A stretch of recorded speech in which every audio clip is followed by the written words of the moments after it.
ओम शांति। आज 6 जून 2024 के परमात्मा शिव के साकार महावाक्यों में सुनते हैं बाबा की अनमोल शिक्षाएं हम आत्माओं के प्रति। बाबा कहते हैं, मीठे बच्चे, बाप बागवान है। इस बागवान के पास तुम मालियों को बहुत अच्छे अच्छे खुशबूदार फूल लाने हैं।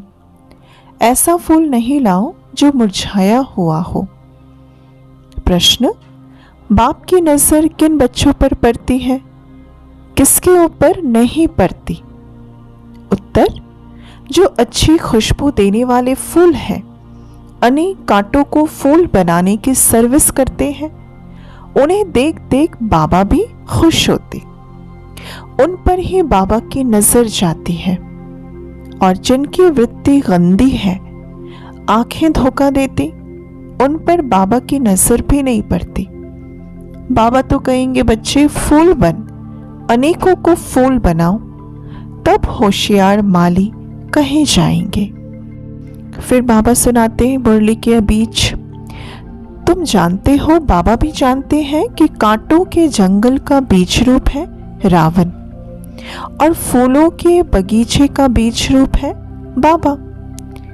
तो फूलों के बगीचे से कांटों का जंगल बनाने वाला है तो वो रावण। तो अब हम बच्चों को जज करना है बाबा। हम बच्चों को आए हैं मनुष्य से देवता रूपी फूल बनाने। देवता रूपी फूलों के बगीचे का बीज रूप तो बाप ही है। अब बाबा कहते, जैसे कई बगीचे के माली का तनख्वाह 500 होता है तो कईयों के 1000, कईयों के 2000। जैसे मुगल गार्डन के जो माली होंगे वो तो बहुत होशियार होगा, तो जरूर उनकी पगार ज्यादा होगी। इसी प्रकार से बाबा के पास भी वैरायटी शोभनिक फूल है।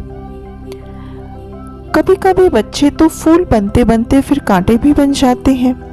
तो बाबा ने आज पूरी मुरली में हम बच्चों को फूल बच्चे बनने की ही प्रेरणाएं दी है। और फूल अर्थात जिन आत्माओं के अंदर दैवी गुणों की धारणाएं होती हैं। बाबा कहते, वर्षा तो हमें एक बाबा से मिलता है और रावण से हमें फिर श्राप मिलता है।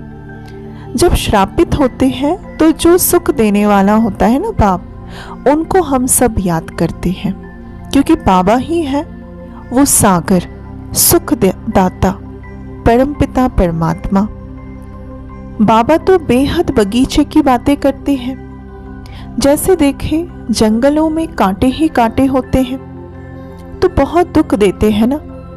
तो बाबा के बेहद के बगीचे में कांटे अर्थात देह अभिमान, जिन बच्चों के अंदर जास्ती देह अभिमान रूपी अहंकार, विकार आदि होते हैं, तो वो बच्चे बहुत दुख देने वाले बच्चे होते हैं।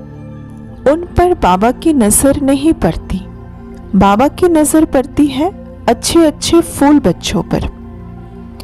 और जिन पर बाबा की नजर पड़ती, उनके ऊपर तो बृहस्पति की दशा बैठ जाती है। क्योंकि जब राहु की दशा किसी के ऊपर बैठती है तो उनकी और ही दुर्गति होती जाती है। तो हम बच्चों को सदा बाबा की नजरों में समाये हुए रहने के लिए अपने अंदर दैवी गुणों की समावेश करनी है। जितने जितने हम अपने अंदर अहंकार, क्रोध, अभिमान, गंदी दृष्टि वृत्ति, ये जितनी भी सारी खामियां हैं, कमियां हैं, अपने अंदर से माइनस करते जाते हैं। अपनी ही जांच कर इन कमियों को हम अपने अंदर से निकालते जाएंगे, उतने ही हम फूल बच्चे बनते जाते हैं। और ऐसे फूल बच्चों के ऊपर ही बाबा की नजर रहती है।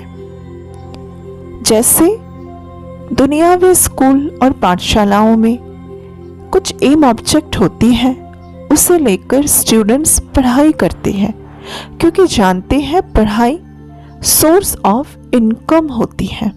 ठीक इसी रीति बाबा का भी ये स्कूल है, बेहद का पाठशाला है।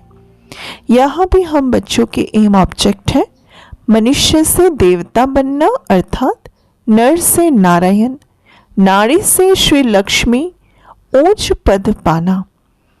तो हर एक बच्चे को अपने ऊपर नज़र रखनी है कि हमारे अंदर दैवी गुणों की समावेशता हम हर रोज कितने % करते जा रहे हैं।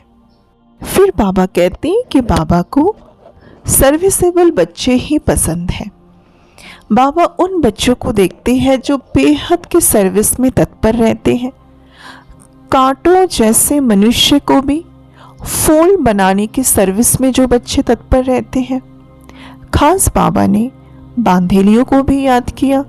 कई ऐसे स्त्रियां होते हैं जिनको बंधन बहुत है। फिर कई ऐसे पुरुष भी बाबा ने कहा होते हैं जिनकी स्त्रियां उन्हें इस ज्ञान मार्ग में चलकर पवित्र रहने नहीं देती। तो वे सब भी बाबा को बहुत याद करते हैं। तो देखा जाए तो आज की टोटल मुरली में बाबा ने फूल बनने के लिए ही कहा कि हम बच्चों को अपनी जांच रखनी है। कितना हमारे स्वभाव संस्कार दैवी गुणों वाला हमने बना दिया, क्योंकि इसी स्वभाव संस्कार के बल पर हमें ऊंच पद की हमें प्राप्ति होती है। फिर जो कीड़े जैसे मनुष्य हैं, अर्थात जिनके भीतर गंदगी बहुत है, ऐसे आत्माओं को भी हमें फूल जैसा बनाना है। भू भू कर ज्ञान का उन्हें भी अपने समान बना देना है। धारणा में सुनाते अपने पंख आजाद करने की मेहनत करनी है। बंधनों से मुक्त हो होशियार माली बनना है। कांटों से फूल बनाने की सेवा करनी है। अर्थात जिस मनुष्य के अंदर में बहुत बुराइयां विकार हैं, उन्हें भी ज्ञान समझाकर उनके स्वभाव चरित्र को सुधार कर उन्हें फूल जैसा खुशबूदार बना देना है। दूसरा, अपने आप को देखना है कि मैं कितना खुशबूदार फूल बना हूँ। मेरी वृत्ति शुद्ध है, मन की भावनाएं शुद्ध है, आंखें धोखा तो नहीं देती हमें। अपनी चाल चलन का पोता मिल रख अपनी खामियों को निकालना है। वरदान है आज की मुरली से, स्वराज्य अधिकार के नशे और निश्चय से सदा शक्तिशाली बनने वाले सहज योगी निरंतर योगी भव। स्वराज्य अधिकारी माना अपने हर कर्मेंद्रियों के ऊपर अपना राज्य। कभी संकल्प में भी कर्मेंद्रियां हमें धोखा ना दे, या कभी भी थोड़ा देह अभिमान आया या क्रोध आ जाता है, लेकिन जो सहज और स्वराज्य अधिकारी होते हैं ना, वो सदा निरअहंकारी, सदा निर्माण बनकर सेवा करेंगे। वो अपने इमोशंस पर भरपूर मात्रा में उनका कंट्रोलिंग पावर रहेगा। इसलिए मैं स्वराज्य अधिकारी आत्मा हूँ। इस नशे और निश्चय से शक्तिशाली बन जाते हैं और शक्तिशाली बनकर माया जीत सो जगत जीत बनेंगे। तभी सहज योगी निरंतर योगी हम बन जाएंगे।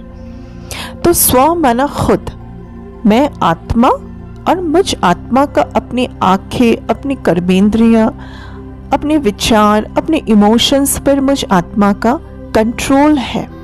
ऐसा नहीं कि यूं ही मुझसे क्रोध निकलकर बाहर जा रहा है, यूं ही नहीं कि ऐसे ही मेरे अंदर अहंकार की भावना आ गई, यानी मैं फिर स्वराज्य अधिकारी नहीं हूं। तो हर पल हम याद रखें, मैं आत्मा स्वराज्य अधिकारी आत्मा हूं और इसी निश्चय और नशे से मैं माया जीत शक्तिशाली जगत जीत बनती जाऊंगी। स्लोगन, लाइट हाउस बनकर मन बुद्धि से लाइट फैलाने वाले, उसमें जब हम बिजी रहेंगे चारों ओर अपनी प्रकाश, शुभ भावनाओं का वाइब्स, प्रकाश जब फैलाने में बिजी रहेंगे, तब किसी भी बातों में हमें भय नहीं लगेगा। भय हमें कब लगता है? जब हमारे मन के भीतर लाइट नहीं होती, अंधकार रहता है। जब मैंने समझ लिया कि मैं कौन हूँ, मैं आत्मा लाइट हूँ, मेरा पिता परमात्मा भी लाइट है, तो इसी अनुसार जब हम योग के प्रयोग करते रहते हैं, तब हम भय मुक्त जीवन जीते हैं। अच्छा, ओम शांति शांति शांति।